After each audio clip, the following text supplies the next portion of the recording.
Salam alaikum Mazoul Fillaoun, bonjour. Nous allons aborder aujourd'hui le crash qui a eu lieu hier entre Ouagadougou et Alger. Nous allons commencer par voir deux courtes vidéos. Les images météorologiques fournies par l'aéroport international de Ouagadougou offrent un ciel trouble.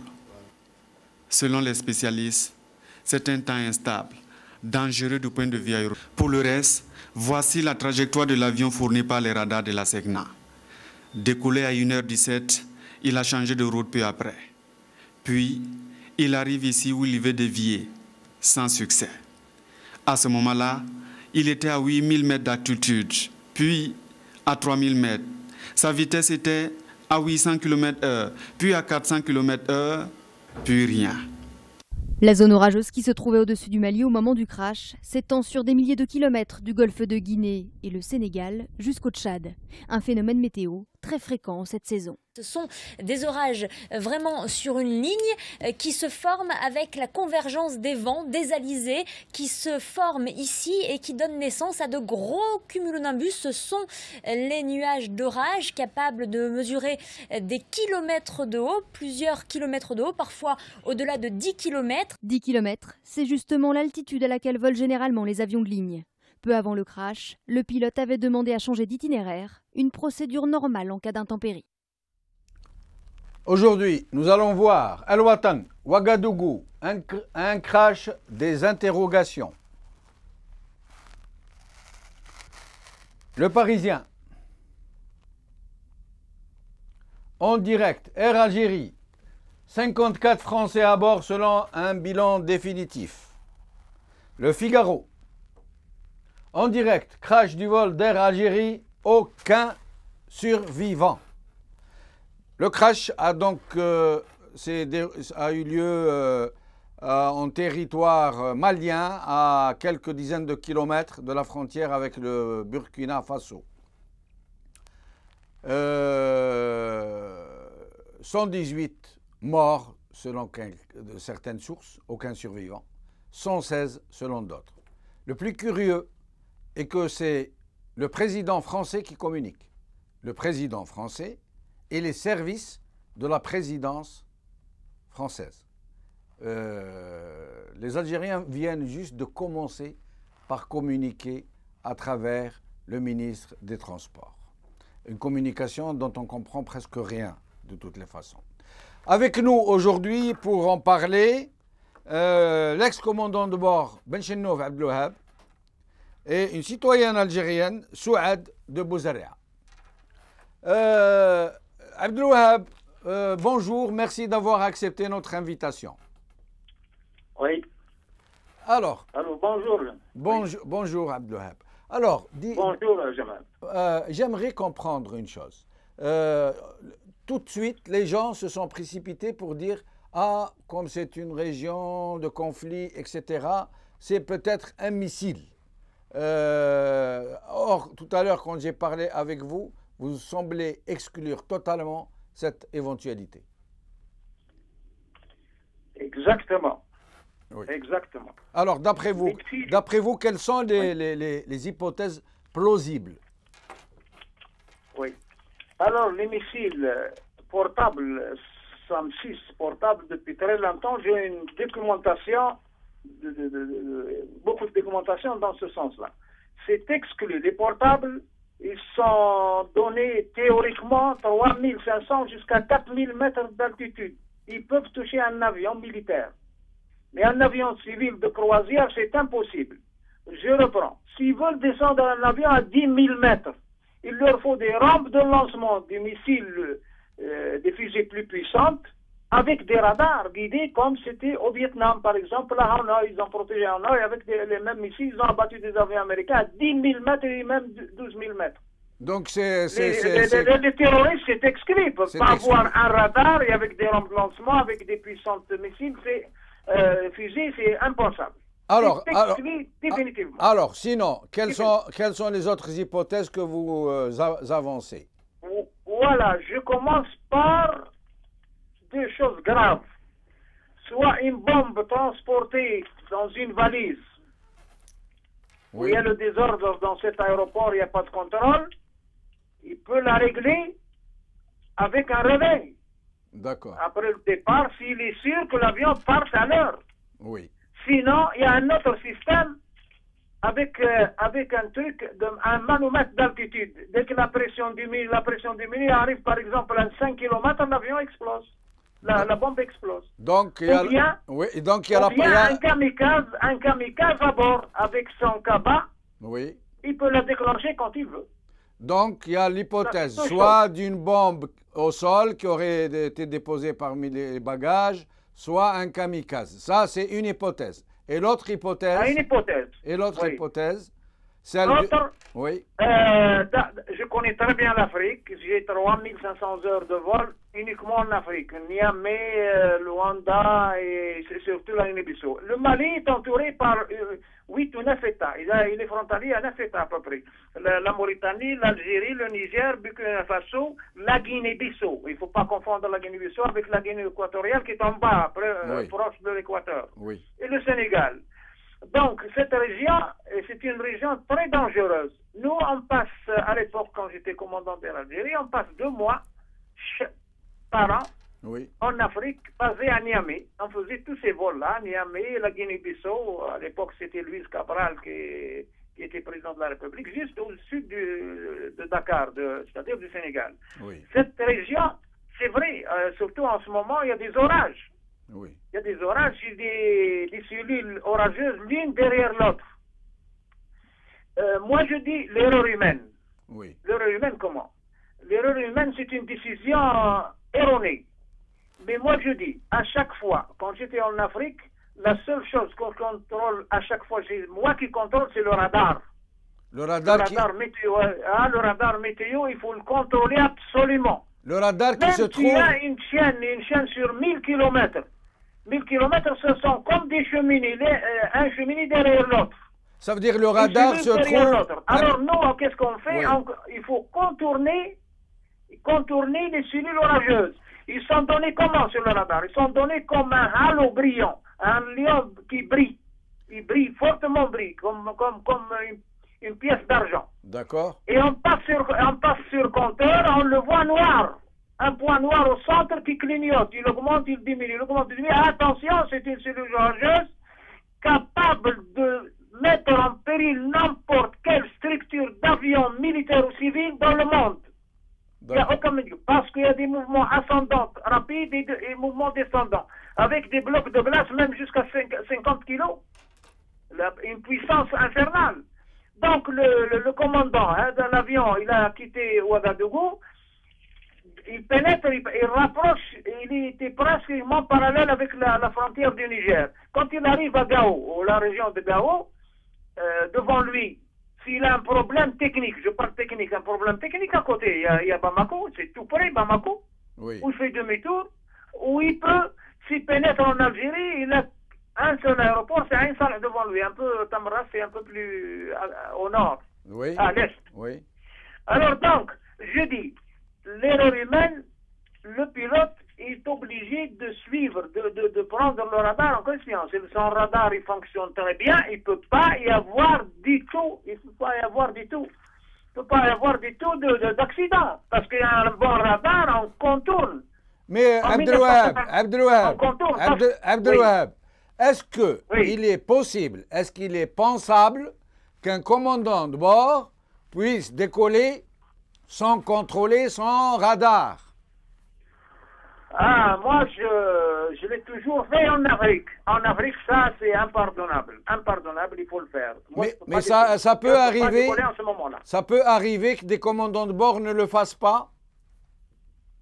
Il y a des commandants de bord. Moi, j'ai 360 enquêtes vidéo, d'1h30 de vidéo, c'est-à-dire les enquêteurs aux États-Unis, c'est le NTSB. C'est le Bureau d'études et d'accidents. Oui.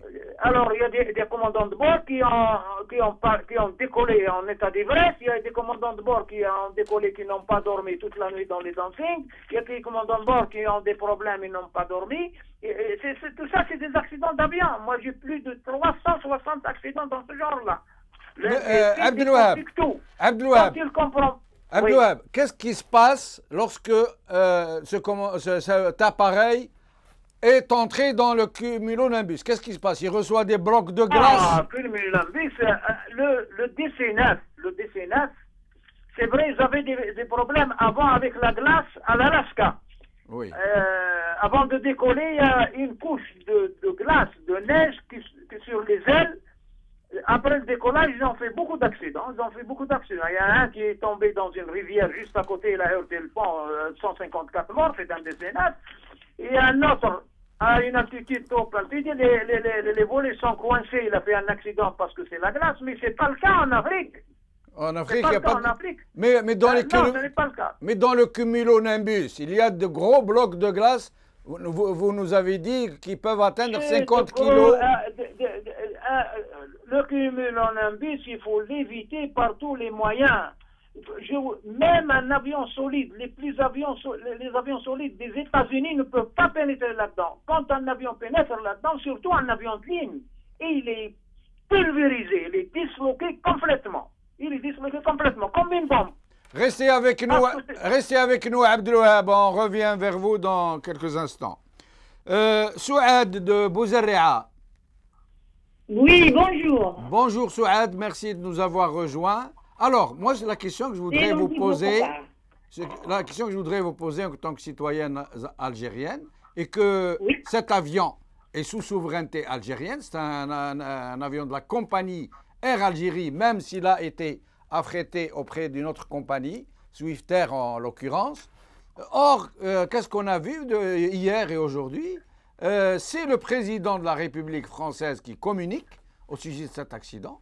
Le fait qu'il y ait beaucoup de victimes françaises ne lui en donne pas le droit pour autant de se substituer aux autorités algériennes et aux autorités maliennes où s'est déroulé l'accident. Qu'est-ce que vous pensez de cette énième absence du président de la République algérienne qui ne s'exprime jamais, même dans des cas comme celui-ci?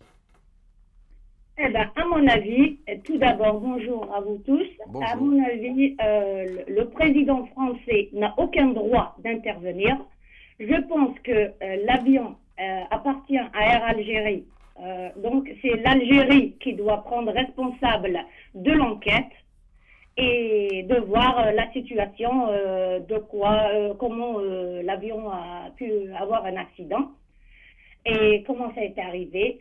Pour moi, la France, je vais vous dire en toute franchise, je ne sais pas si c'est la France tient toujours sur l'Algérie ou bien elle a quelque chose depuis longtemps que l'Algérien ou les Algériens ne savent pas. C'est parce que ce que je vois, ce que j'ai vu, donc François Hollande a le droit d'intervenir, de faire tout ce qu'il veut, et notre président Abdelaziz Bouteflika ne fait rien du tout, soit le gouvernement algérien, soit je ne sais pas. Donc là, je suis vraiment... D'accord. Donc vous pensez un peu comme tout le monde que le président... C'est un droit à l'Algérie de faire l'enquête, c'est pas le président François Mitterrand. François... Je sais qu'ils ont des citoyens français dans l'avion, d'accord, je suis tout à fait d'accord, mais l'Algérie doit faire l'enquête, pas le président français. Ce n'est pas le cas et le président français a vraisemblablement tous les droits quand il est question de l'Algérie. C'est lui qui est en train de communiquer, ce sont ses services, ce sont des gendarmes français qui sont rendus au Mali pour enquêter. L'opération. Pour moi, je vois que c'est un louche. Donc, il y a quelque chose de plus important dans cet avion-là. Si les Français s'interviennent, donc il y a quelque chose de plus... Non, je ne pense pas. Je pense que c'est juste une opération de com pour montrer le président français comme quoi il s'occupe de ses citoyens, quand il est question de ses citoyens, il se met au devant de la scène, il intervient personnellement, il n'attend pas qu'on lui donne l'autorisation. Et en même temps... Bien sûr, il fait ça parce que son mandat va bientôt terminer. Voilà, et en même temps, il méprise un peu ces Algériens qui sont trop lents à la détente, qui ne savent pas ce qui se passe. Il y a même, je vais vous raconter, il y a une vidéo qui a circulé tout à l'heure sur YouTube, sur le site Chauffe Chauffe, où un Algérien, il y a 2 jours, a fait une vidéo pour se plaindre au sujet de ce même avion où il a été embarqué, ou d'un avion similaire qui a été affrété par Air Algérie, et il a dit, alors vous voulez nous tuer, vous voulez nous embarquer dans une pareille ferraille, c'est pour nous tuer. Et la vidéo est passée sur Facebook, sur YouTube, elle était sur le site Chauffe Chauffe, et elle a été retirée tout à l'heure. C'est vous dire. Mais Souad, en tout cas, merci pour votre intervention, en espérant vous retrouver bientôt parmi nous. Abdelwahab, je retourne à vous. Abdelwahab. Oui. Alors, Oui. Abdelwahab, cette compagnie, la Oui. Swift Air, auprès de laquelle Air Algérie a affrété cet avion, est-ce que vous la connaissez? Non, mais je connais la machine, c'est-à-dire le DC-9, c'est un avion fiable, c'est un très bon avion américain. Oui. Swissair, il a équipé sa flotte avec les DC-9, c'est connu, même la C'est pas dans l'avion, Swissair, Abdelwahab. c'est solide. Abdelwahab, Oui. ce n'est pas Swissair, Oui. c'est Swift Air. Oui. Swift Air, Swift Air. Oui, Oui. non, pour moi, il est fiable parce qu'il a fait un contrôle déjà à Marseille. Ah, Il a été vérifié dernièrement par les services français il n'y a même pas 2 jours. d'accord. Ils ont vu qu'il manquait uniquement les plaquettes de frein. Les plaquettes de frein, ils s'arrêtent. Avec les reverses, ils s'arrêtent. C'est-à-dire, ils renvoient le jet, le contraire, ils peuvent freiner avec les moteurs sans problème. Ouais. Mais le reste, c'est OK. C'est ce qu'ils ont dit. Donc, même le radar dont vous nous avez parlé tout à l'heure est OK, donc, s'il y a eu contrôle. Ah, le radar n'a rien à voir avec attention, le radar n'a rien à voir avec la visite. De 100 heures ou de 500 heures, n'a rien à voir. Parce qu'il y a un service qui s'appelle Veritas. C'est lui qui contrôle tout ça. Ah. C'est les Français qui contrôlent chez eux. Ah, donc, C'est le radar. oui, oui. Le radar, ils peuvent le contrôler, mais c'est au commandant de bord de voir son radar s'il fonctionne. Si le radar ne fonctionne pas, c'est l'enfer, il va mourir. Donc, Surtout en Afrique. je retiens que le contrôle qui a eu lieu il y a 2 jours à Marseille sur cet appareil aurait très bien pu ne pas contrôler le radar. Ah, il ne le voit même pas. Il voit la mécanique, les réacteurs, l'hydraulique, tout ça. Le radar, c'est des accessoires de la télécommunication, ce qu'on appelle pour la télécommunication, les VHF et tout ça. Ils peuvent contrôler sur place les services le service de l'atelier, ils peuvent les contrôler, mais c'est au commandant de bord lui-même de vérifier son radar avant le départ. Ah, très bien, très bien. Alors, Radar. Oui. une question subsidiaire en quelque sorte, mais pour nous éclairer, on profite de votre présence parmi nous. Comment se passe Oui. l'entretien Oui. des appareils Oui. d'Air Algérie? Qui va? Comment se passe l'entretien de la flottille d'Air Algérie? Est-ce qu'il y a un bon C'est-à-dire? entretien? Est-ce qu'il y a un bon personnel d'entretien? Est-ce que les avions sont régulièrement contrôlés? Est-ce qu'ils ne sont pas trop vieux? Est-ce que tout va bien? Est-ce qu'il y a une vraie organisation? Est-ce qu'il y a un vrai soutien technique des experts, des techniciens, des organismes internationaux qui viennent apporter assistance, etc., etc. Air Algérie était équipé de très bons techniciens, de très bons ingénieurs. Ils ont même un truc, oscilloscope pour vérifier, même par radio, les petites fissures des cellules invisibles à l'œil nu et à la loupe. Ils décomptent tout ça. Ils font toute la mécanique, mais quelqu'un qui surveille de l'extérieur, c'est Veritas. C'est lui qui donne son feu vert. S'il n'y a pas le cachet de Veritas, ils ne peuvent pas voler les avions. Oui. C'est une organisation qui dépend de l'extérieur, n'a rien à voir avec l'Algérie. C'est un contrôleur, c'est un inspecteur. Il se trouve partout dans le monde entier. Et donc, on ne peut pas dire que il y a des négligences au niveau de l'entretien des appareils d'Air Algérie. Ah non, il n'y avait pas à l'époque, non. Non, on ne parlait pas de l'époque. On ne parle pas de l'époque, on parle de maintenant. Maintenant, je ne suis plus en contact depuis 2003, j'ai quitté, je suis à Kais. Donc, je ne sais pas, les anciens mécaniciens, ils sont plus rapides que les Français, je peux le dire.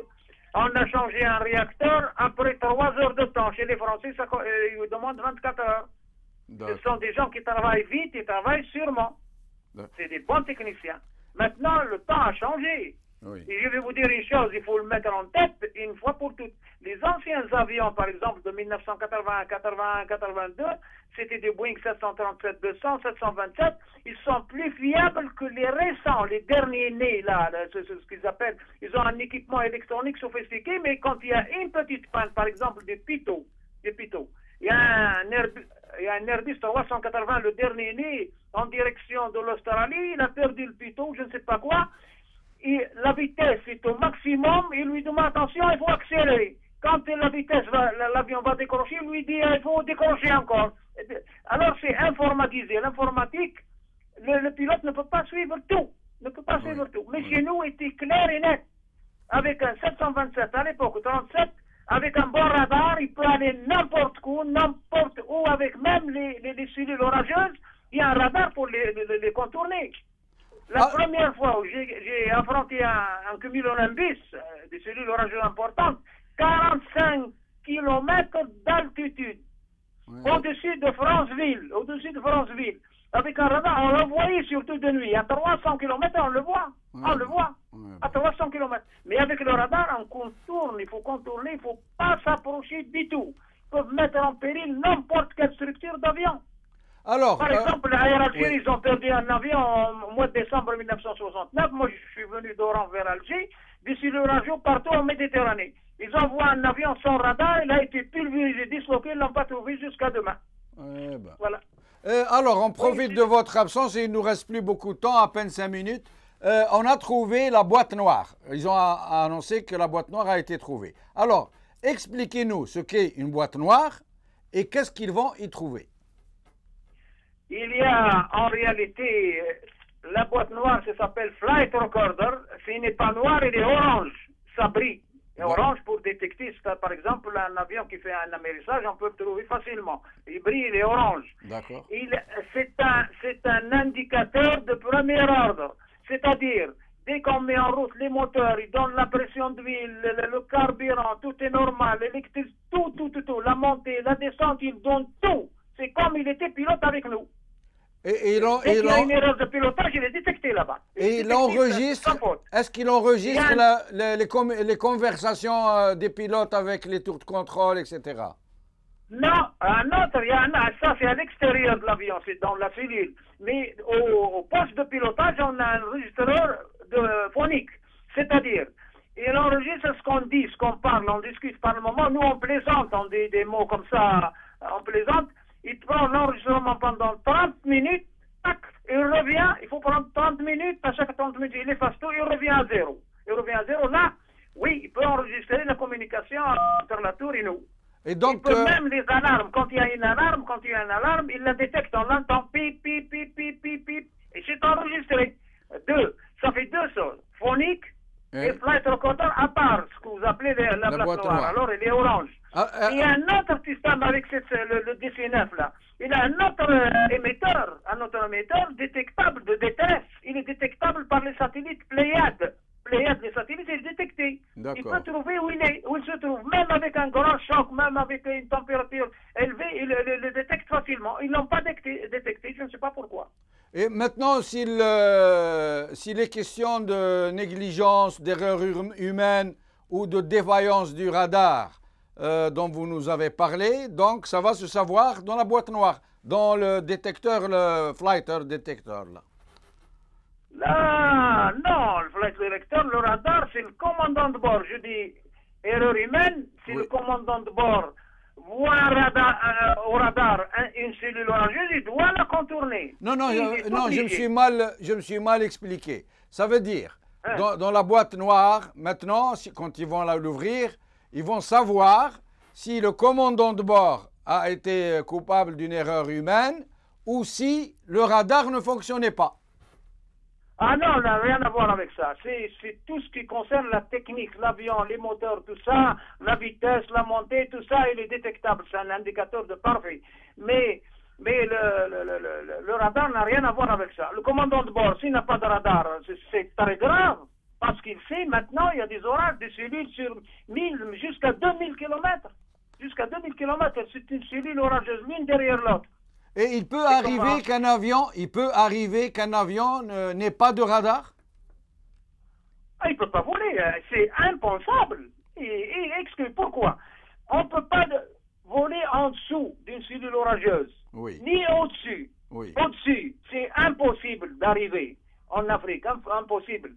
Aucun avion, même les avions les plus... les avions militaires FA-22 Raptor, ils montent, sa vitesse de montée, il est presque à 1200 km à la vitesse du son. Il ne peut pas arriver au sommet de l'enclume de l'orage. De cumulonimbus, il ne l'arrivera jamais. 45 km d'altitude en Afrique. Abdelwahab Benchenouf, oui. Abdelwahab Benchenouf, merci beaucoup pour ces éclaircissements. Notre émission est arrivée à sa fin. Vous avez été très clair. Nous avons très bien compris. J'espère que les téléspectateurs aussi. En espérant vous revoir bientôt parmi nous. Merci, au revoir. Cette émission est maintenant terminée. Salam alaikum, sahaf torkum.